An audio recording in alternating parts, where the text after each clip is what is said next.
नमस्कार। ब्रेक के बाद एक बार फिर से आपका स्वागत है इनसाइड झारखंड के इस बुलेटिन में और मैं हूं आपके साथ ट्विंकल गुप्ता, दिन भर की ताजा तरीन कुछ और बड़ी खबरों के साथ। तो चलिए आपको एक हैरत अंगेज घटना बताते हैं जो पूर्वी मुसाबनी थाना क्षेत्र से है, जहां पुरुलिया में एक 22 वर्षीय युवक मुकेश पातर ने लाइव वीडियो बनाते हुए खुदकुशी कर ली और इस घटना के सामने आते ही पूरे क्षेत्र में सनसनी फैल गई है।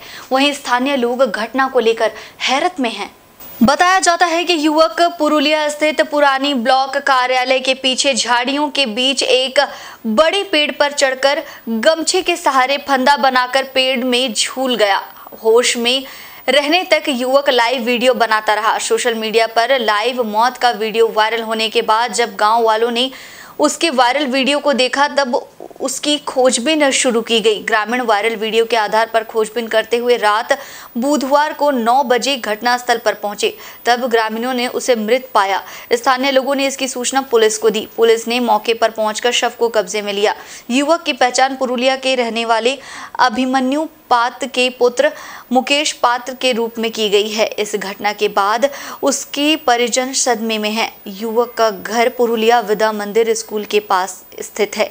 ग्रामीणों ने बताया कि दिन भर वो युवक गांव में ही था। शाम होने के बाद वो कहीं नजर नहीं आ रहा था। उसी दौरान सोशल मीडिया में वायरल वीडियो देखने के बाद ग्रामीणों की उसकी आत्महत्या की जानकारी मिली। उसके बाद से ही परिवार वालों ने कहने के बाद उसकी खोजबीन शुरू की गई। फिलहाल पुलिस मौत के कारणों का पता लगा रही है।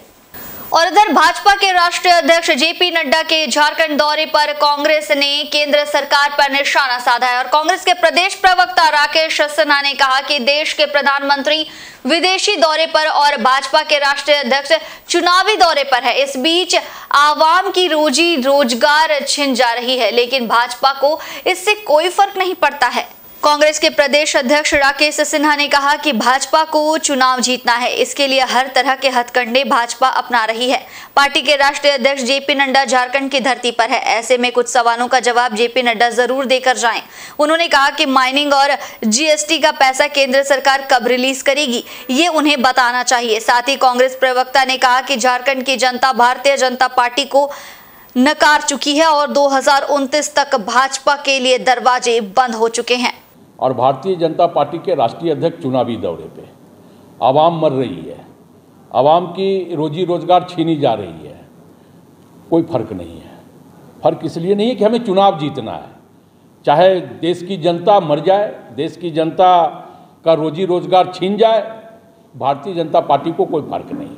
सिर्फ उन्हें फर्क ये है कि कैसे हथकंडों को अपना करके हम चुनावी बैतरनी पार करें।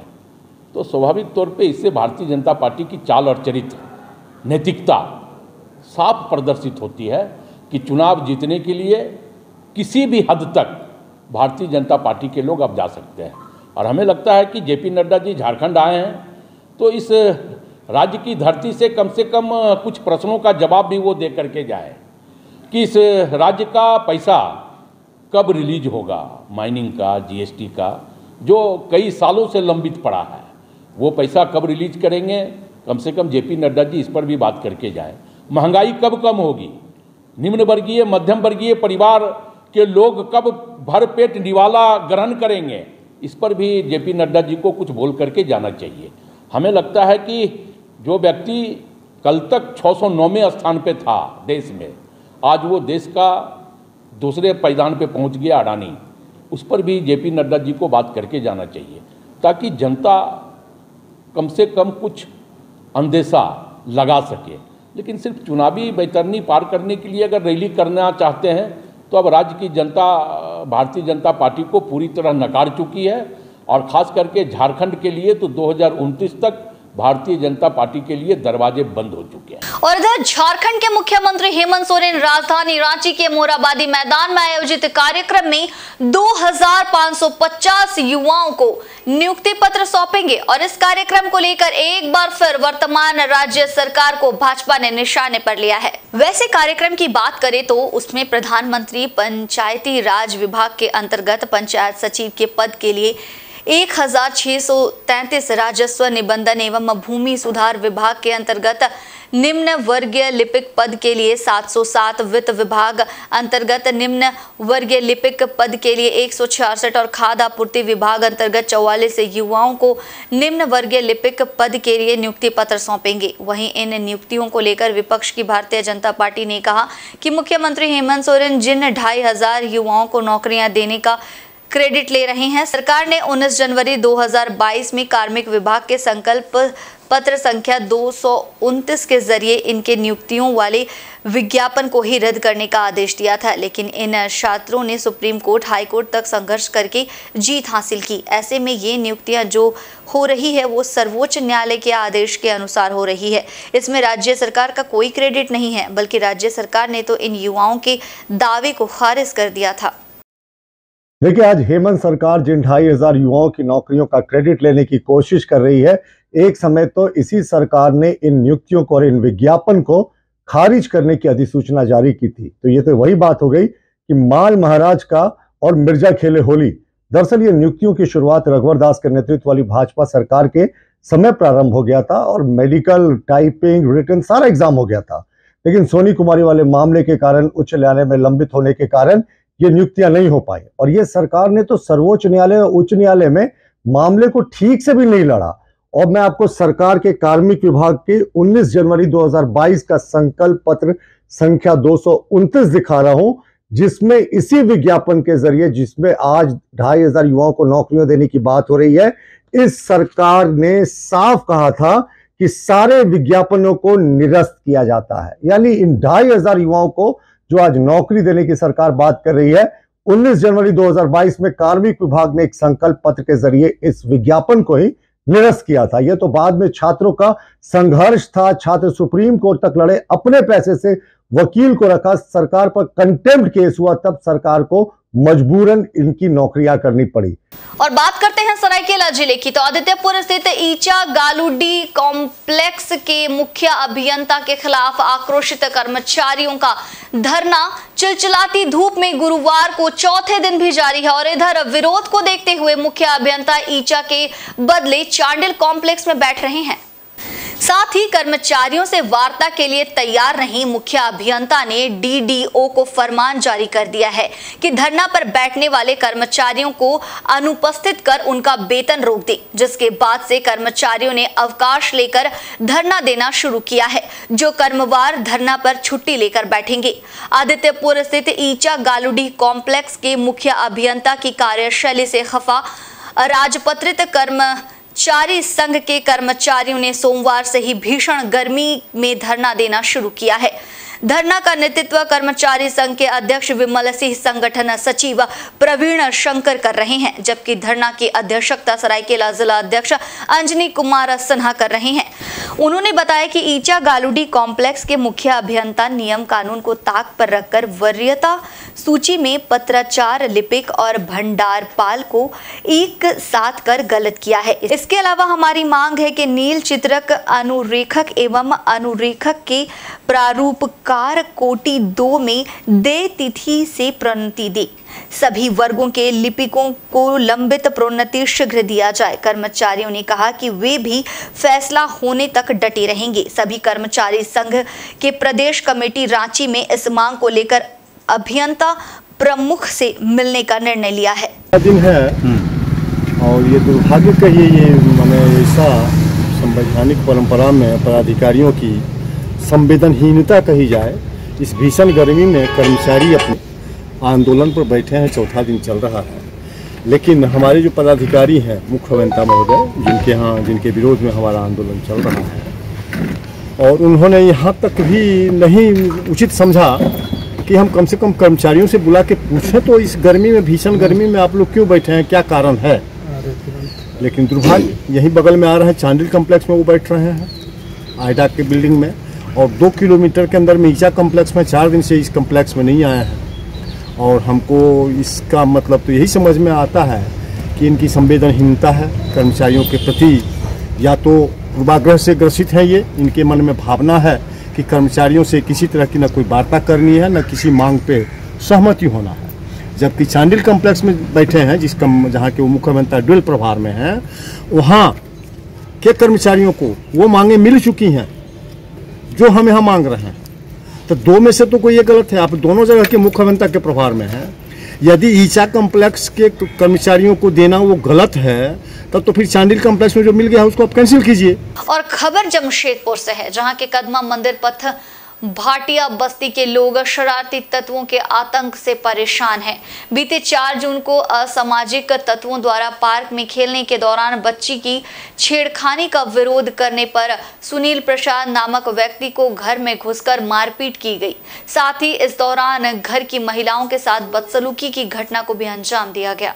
इसे लेकर कदमा थाना में पीड़ित व्यक्ति द्वारा मामला दर्ज कराया गया था। पुलिस ने मामले पर गंभीरता दिखाते हुए पार्क में ताला लगा दिया था। इस बीच बीते 18 जून की रात कुछ युवकों ने जबरन पार्क का ताला तोड़ भद्दी भद्दी गालियां देते हुए पार्क में प्रवेश किया और नशा पान किया। इस बीच बच्ची से छेड़खानी का विरोध करने पर सुनील प्रसाद नाम के व्यक्ति के घर में घुसकर मारपीट और महिलाओं के साथ छेड़खानी भी की गई। गुरुवार को इस मामले को लेकर बस्तीवासी एसडीओ कार्यालय पहुंचे। इस दौरान प्रशासन ने असामाजिक तत्वों पर नकेल कसने और पार्क प्रशासन की देखरेख में संचालित करने की मांग की गई।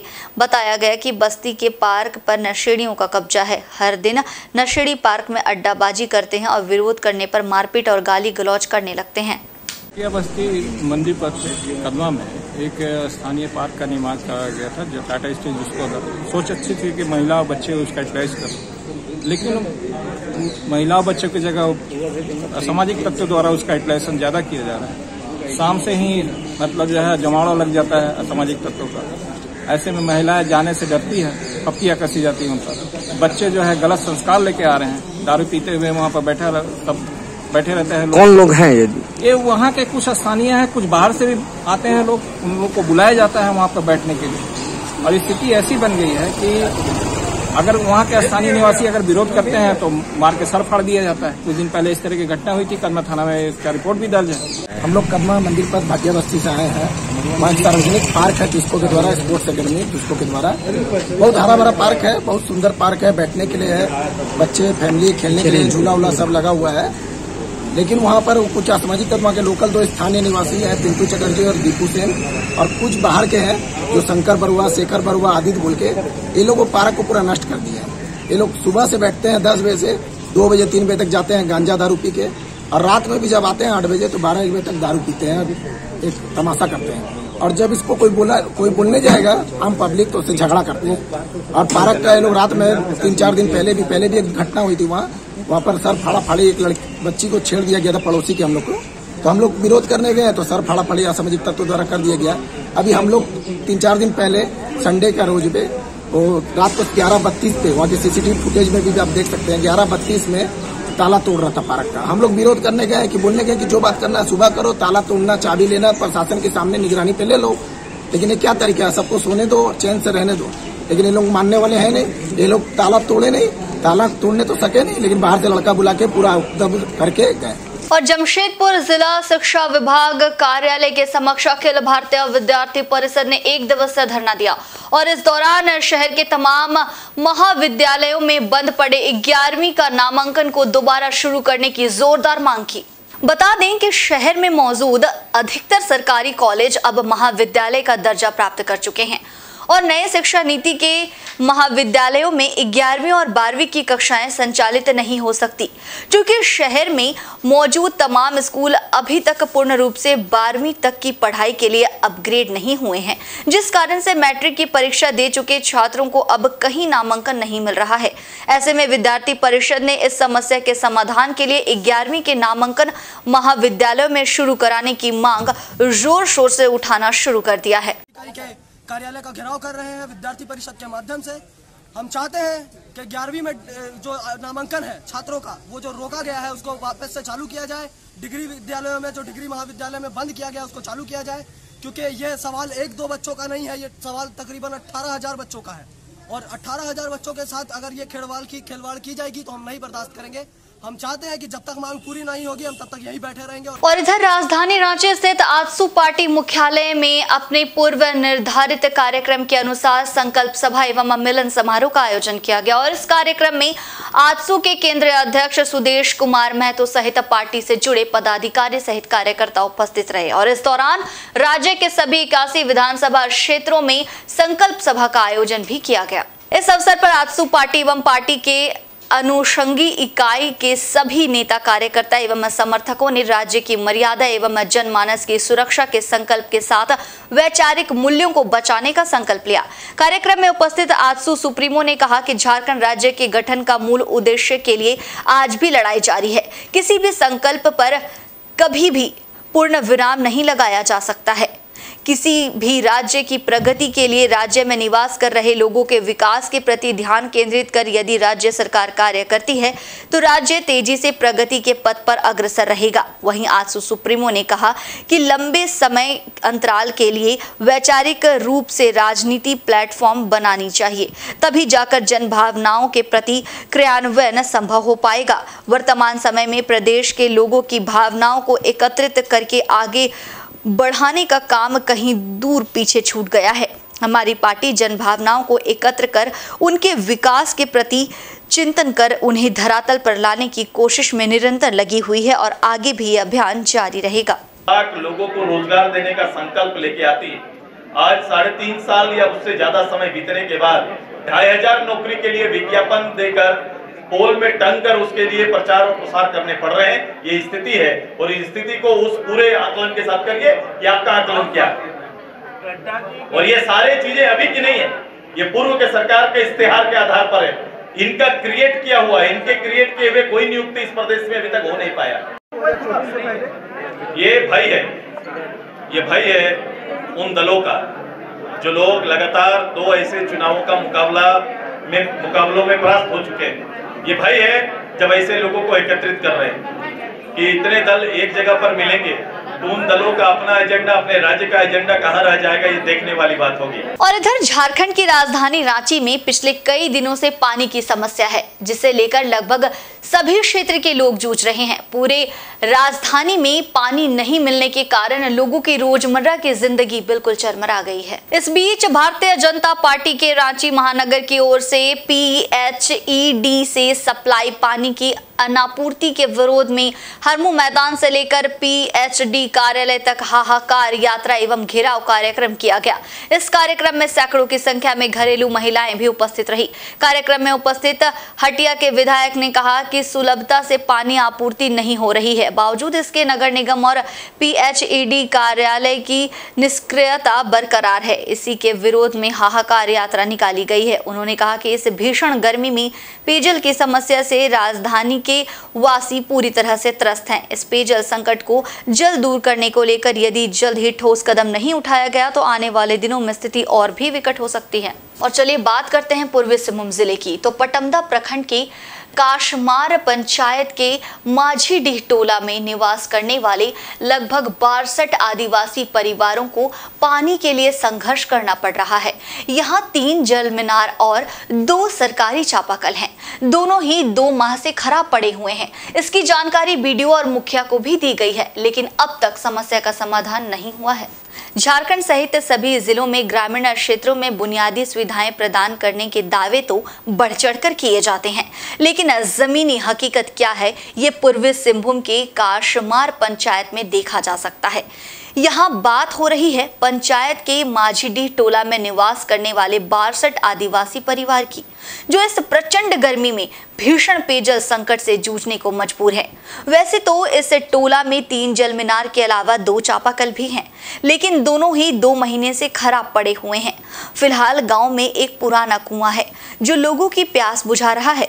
इस कुएं से पानी लेने के लिए महिलाओं को लाइन में लगकर अपनी बारी का प्रतीक्षा करना पड़ता है। बावजूद उन्हें जरूरत के हिसाब से पानी नसीब नहीं हो पाता है। हालत ये है कि ये कुआं भी अब सूखने के कगार पर है। गांव के लोगों ने बताया कि इस कुएं में मात्र 2 फीट तक ही पानी रह गया है।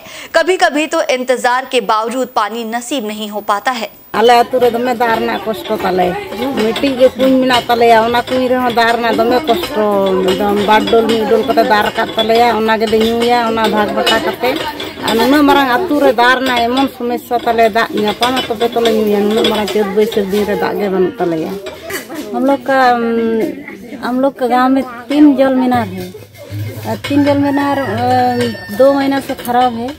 हम लोग का बहुत पानी लेने का समस्या होता है। मीनार खराब है, 2 चापाकल भी खराब है और इसी में थोड़ा बहुत जल है तो बहुत इंतजार करते हैं हम लोग। बहुत परेशान है पानी का।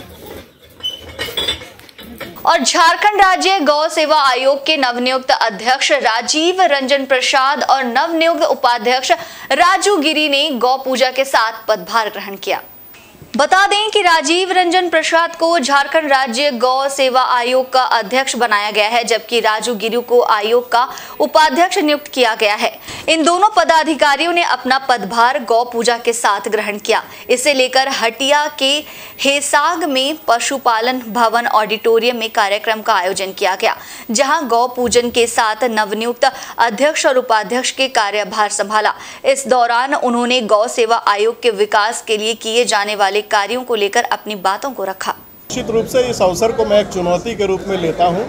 संगठन ने मुझको जो जिम्मेवारी दी है, आप सभी जानते हैं कि मैं चुनौती का सामना करने वाला व्यक्ति हूं। संगठन में भी जो कार्य मुझे दिया जाता था मुझे अक्षरशः निभाने का पूरा प्रयास करता हूं।